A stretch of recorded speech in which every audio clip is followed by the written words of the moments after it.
I have worked with NGOs for the last 35 years, first with racial discrimination, racism and inequality of all types. For the last 15-20 years, I have struggled against Islamophobia. Islamophobia, you can call it hatred against Muslims or ill will towards Muslim communities in Europe. My organization, European Muslim Initiative for Social Cohesion, works on two fronts. The first is to lobby the European Parliament, EU Commission, OSCE, Council of Europe, and all other international institutions to ask them to check Islamophobia. But on the other hand, we are also talking with Muslim communities and telling them two things. You are not going anywhere, you are part of Europe, so be participatory, integrate yourself, and don't turn your back to the society just because we happen to be Muslim and Europeans happen to be Christian. And this message was very difficult to give because there are forces among Muslim communities who don't want to take part in the society. Anyway, at the same time, unfortunately, people in Europe do not know or even care to know that the continent is a de facto intercultural, interreligious, and interethnic continent. It is no longer white Christian continent. It has changed in the last 40 years. So this direct and indirect presence of Islam will grow. Today there are 44 million Muslims in Europe, and I'm sure that Muslims who live in Europe will become part of Europe. They will have different ethnic backgrounds, Morocco, Turkey, Pakistan, Iran, but they will in the end be citizens of the countries they live in. And that is also very important for them to understand and to acknowledge them. Now, you have heard about them, and also media, which has constantly demonized Islam and Muslims with the worst kind of words you can ever imagine. And this is being done under the banner of freedom of speech. And interesting thing is that in many European countries, freedom of speech is not absolute. It is always restricted by the law of the land. But when it comes to Muslims, they somehow think that they can say whatever they like, they can do whatever they like, nothing will happen. And that is also one big problem, that nothing happens actually. Now, I just want to share with you certain prejudices or certain categories of Muslims which Europeans think. First thing, they say that Muslims are religiously fanatic and very militant, all of us. Second, that they support jihad and are involved in terrorism. You have heard that they say that not all Muslims are terrorists, but all terrorists are Muslims. So, that's where they make this connection. And then that Muslims hate all non-Muslims and regard their women as inferior. And they want to establish a Muslim Khalifa instead of democracy. So these are the prejudices you hear in the media, from academics, in the public debates, and also politicians. Actually, in the parliaments, in European parliaments, I have been witness to politicians saying things, which they will never say about any other religion. But when it comes to Islam, it's free for all. Now, just let me finish. So,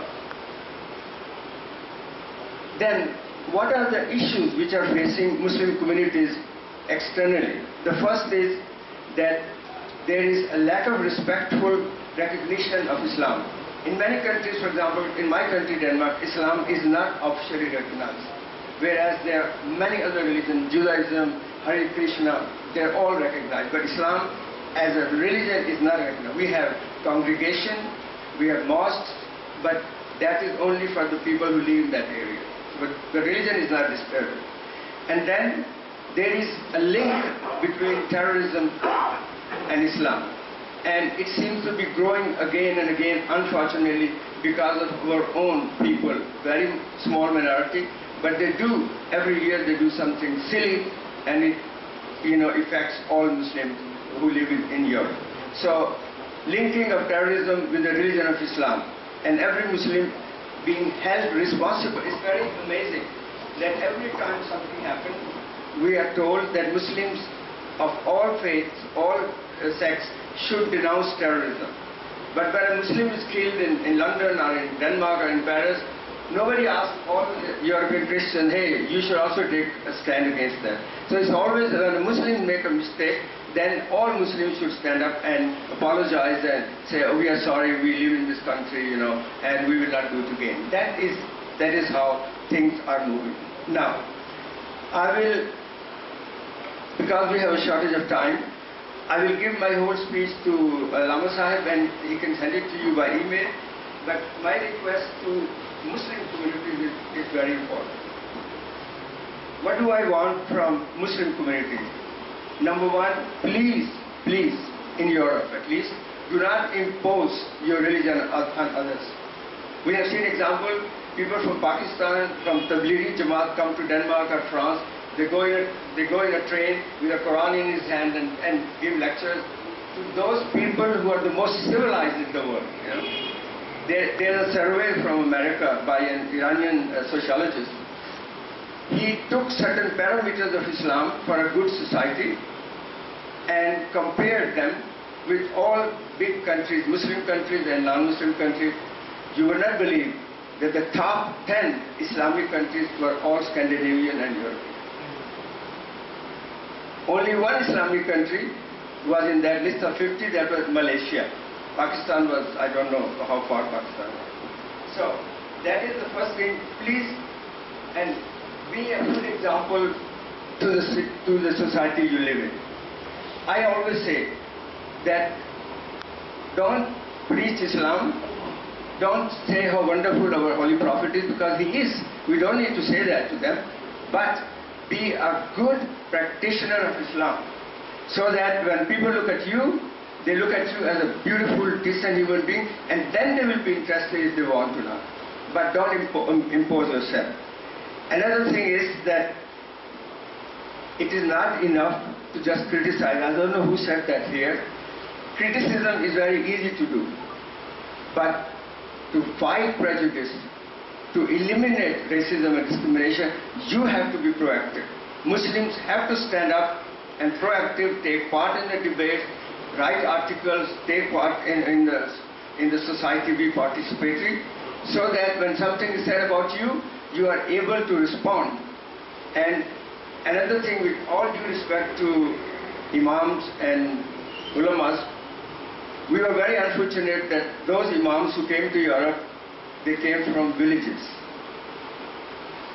उन लोगों को Europe का कुछ नहीं पता था, उनकी जुबान नहीं जानते, और जब वो बैठ के दर्स देते हैं तो वो उनके सामने जो लोग बैठे होते हैं वो उनके अपने मुल्क के लोग होते हैं, और इमाम साहब जो है वो उनको अपनी कांग्रीगेशन गुजरांवाले की समझ के बात करते हैं, उनके साथ डेनमार्क की समझ के बात नहीं करते.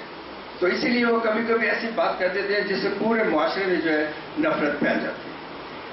आखिर में मैं ये कहना चाहता हूँ कि अगर आप चाहते हैं कि किसी सोसाइटी का कोई शख्स आपकी इज्जत करे, तो सबसे पहले जो है वो आपको उसकी इज्जत करनी पड़ेगी. Respect begets respect, animosity begets animosity. और एक चीज़ जो मैं अपने भाइयों से यहाँ से कहना चाहता हूँ, स्पेशली जो मुसलमान लोग हैं, मैंने पाकिस्तान का दौरा किया, पिंडी, लाहौर, अभी मैं कराची आया हूँ, एहसान भाई बहुत इनकी नवाजिश. मुझे एक चीज़ देख के बहुत ही दुख हुआ, और आप प्लीज़ करेक्ट करें मुझे अगर मैं गलत समझता हूँ. हम लोग टैक्सी से आ रहे थे तो एक जगह पे बहुत ही गंद फैला हुआ था, इतना गंद कि आप यकीन नहीं करेंगे, और उसके ऊपर लिखा हुआ था कलमा. कई जगहों पे मैंने देखा है लिखा हुआ अल्लाह और रसूल, नीचे जो है गंदगी पड़ी है. खुदारा अल्लाह और रसूल को ऐसी जगहों पे ना लिखो जहां उनकी शान में कमी आती है. अल्लाह रसूल को दिल में रखो, वहां उस दिल में रखो जिसमें हर शख्स जो रख सकता है. दीवारों पे लिखने कलमे जो है, इस पे स्ट्रीट्स पे कलमे लिखना, मेरी नज़र में मैं समझता हूँ ये इस्लाम की खिदमत नहीं है, बल्कि इस्लाम को ये एक किस्म से मेरी नज़र में ब्लास्फेमी है.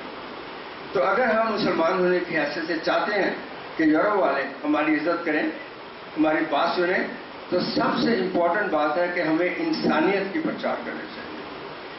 قرآن کریم میں بے تحسد لکھا جو ہے خدا کی طرف سے، those of you who do good deeds are closest to me۔ قرآن میں یہ نہیں لکھا those of you who pray most or give charity most is closest to me۔ those of you who are closest to me are those who help your fellow human being۔ اور جیسے علامہ بھائی نے مجھے کل بتایا کہ ایک تو حقوق ہیں اللہ کے جو ہمیں کرنے چاہیے، لیکن ایک حقوق جو ہے انسان کے بھی ہیں۔ اور قرآن جب یہ کہتے ہیں رب العالمین، تو وہ رب المسلمین نہیں کہتا، قرآن رب العالمین کہتا ہے۔ تو اگر ہم یونیورس کو چینج کرنا چاہتے ہیں، گندگی سے پاک کرنا چاہتے ہیں، تو ہمیں اپنے ذہن کو بھی صاف کرنا چاہیے، اپنے دل کو صاف کرنا چاہیے، اور ایک اچھے شہری بن کے رہنا چاہیے۔ بہت بہت شکریہ۔